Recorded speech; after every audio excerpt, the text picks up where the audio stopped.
Today we're going to learn how to draw our names, the letters of our names, in perspective to create these that look like they're coming out from the distance.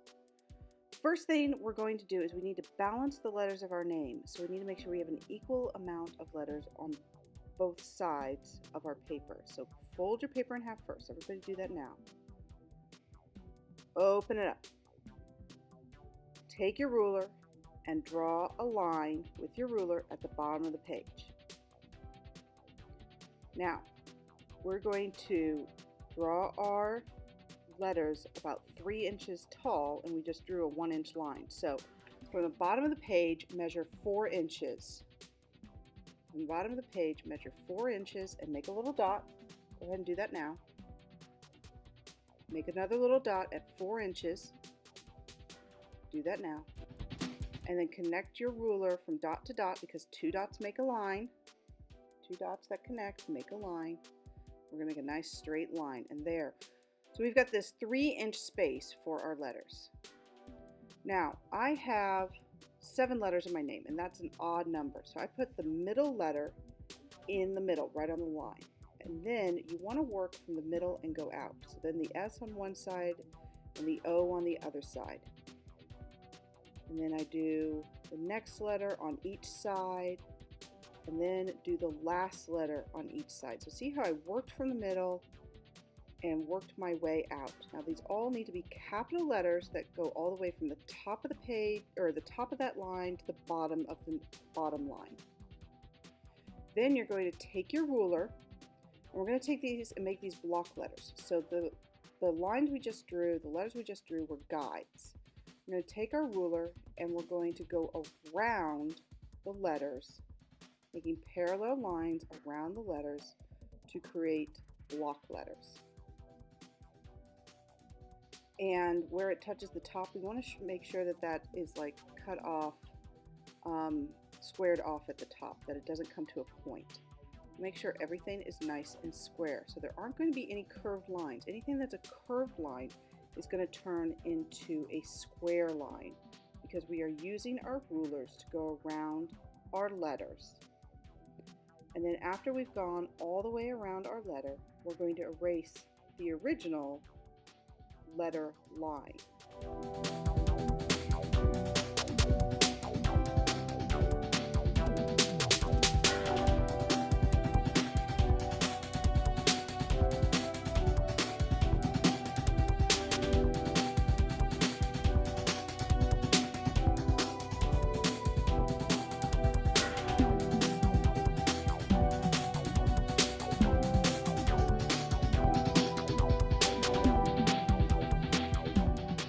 Alright, now see how I'm erasing that middle line, that original letter line, and it leaves me with these block letters. Alright, now I'm going to do the R, and I'm going to speed up a little bit so that you can see what I'm doing here. So see, the R is has curves to it, so I'm just going to turn that curve into a square. I'm just going to go around it with my ruler, go around it with the ruler, and make sure that everything is turned basically into a square or a rectangle or trapezoid. Essentially, all your letters are going to be either square or rectangle or trapezoid, and some combination of those. Alright, so I'm going to continue to speed up here. See how my S is very, very curved, but I just take them and make them straight lines there by going around my lines, just like that. And then I erase the S later. So see, after it's all done, then I erase the original S, and now it's this very geometric looking S.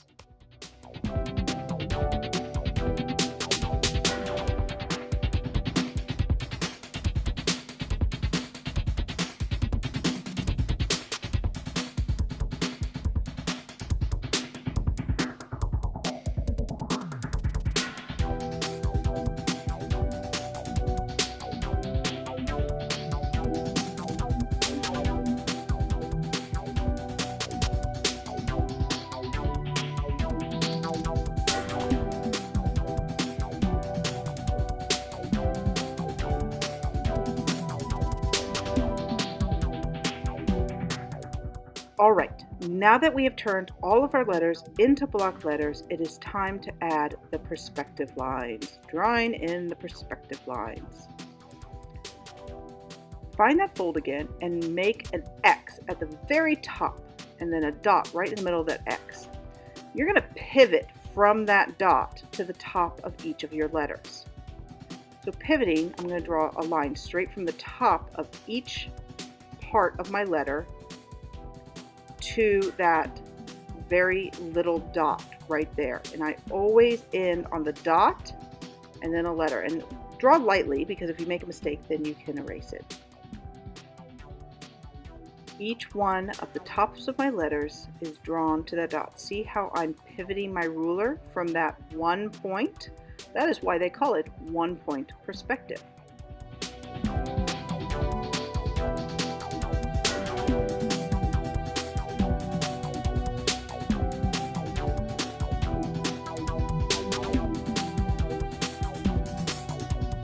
Then, after you do the tops, you can do the bottoms.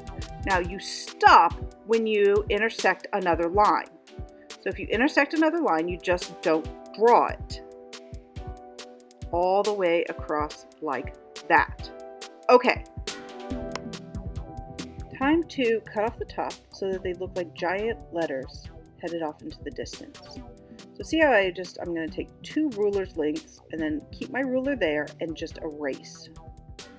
Just erasing everything above my ruler. And I'm using my ruler as a line for my eraser.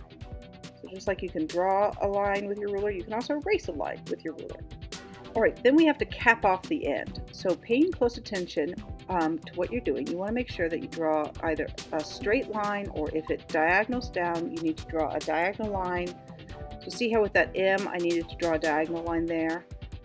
And then my R, I go straight across horizontally on the top of the R, and then I go straight down vertically for the vertical part of the R. For my S, I do a diagonal line and then a horizontal line. Same with my K there. The O's straight across and down, and the N also needs some special attention there. All right, erase any of my guidelines and then trace once it's perfect, and you're probably going to want to get that checked by the teacher. Once you think you've got it perfect, check it with the teacher, and then when it's approved, trace it in Sharpie. After it's traced with Sharpie, we can start to color it in.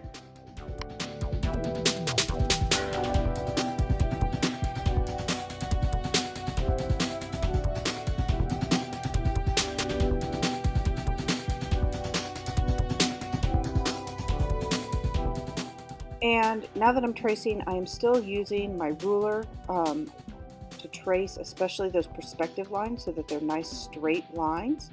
And you can see one last time how I pivot my ruler on that perspective point to go to each one of the tops and bottoms of my letters and cap it off with Sharpie. All right, then we can start coloring these in. And what I'm going to do is I'm actually going to run these off on the copy machine so that all of your erase marks and all of your pencil lines don't show when we color these in.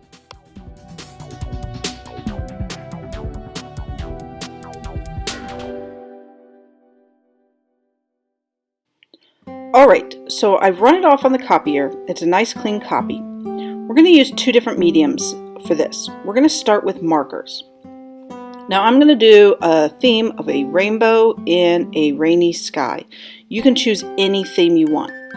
First thing you're going to do is you're going to color in the front of your letters with marker.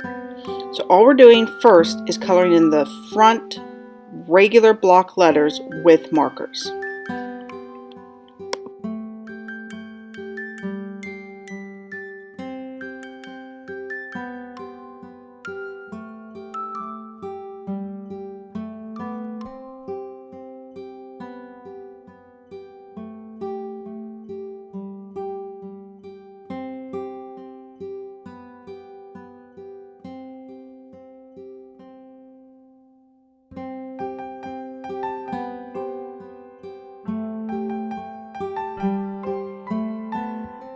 Alright, now that we have the front done in markers, I'm going to show you how to blend and shade these so that it looks like it's going to be lighter in the background. So here it's really dark in the front and really light in the back. And then you just shade it in by pushing in really hard at the front and barely pushing it all in the back. And then somewhere in the middle, it just gets lighter.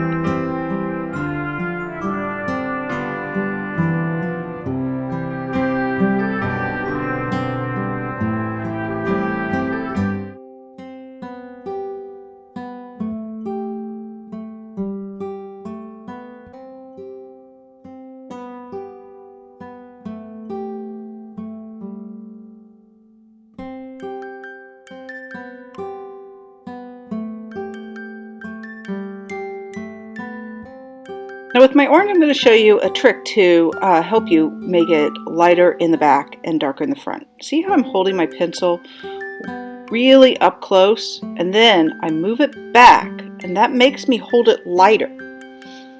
In the middle, I will use the middle part of the pencil. I'll hold it in the middle, and at the front, I will hold it at the front of the pencil. So front of the pencil, now move it to the middle of the word, middle of the pencil, back of the pencil, back of the word. And you'll see me do this over and over again. At the front, I use the front of the pencil, and then move it back just a little bit. I'm not going to go too far on that R there, the rest of that R. Alright, so watch how I do that throughout the rest of this, where I hold it at the front of the pencil for the front of the letter, middle of the pencil for the middle of the letter, and the back of the pencil for the back of the letter.